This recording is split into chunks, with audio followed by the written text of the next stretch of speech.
Hello everyone, welcome back to the channel. So today I'm going to tell you how to turn off iPhone may be too close. If you are having this issue which is iPhone may be too close, so let's see how can fix it.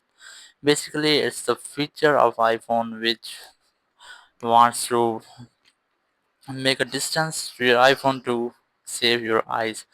But sometime it goes wrong, so let's see how I can fix it. For this you just have to open your phone settings. In settings, just scroll down and look for screen time settings. Just tap on it, and here you will get the option of screen distance. Just tap on it, and you just have to disable this setting, which is screen distance. Just tap on it, and then it will be disabled. And after that, the issue will be and but if you are having same issue after doing this, you just have to make a force restart to your phone, and then you will be successfully turned off iPhone maybe too close.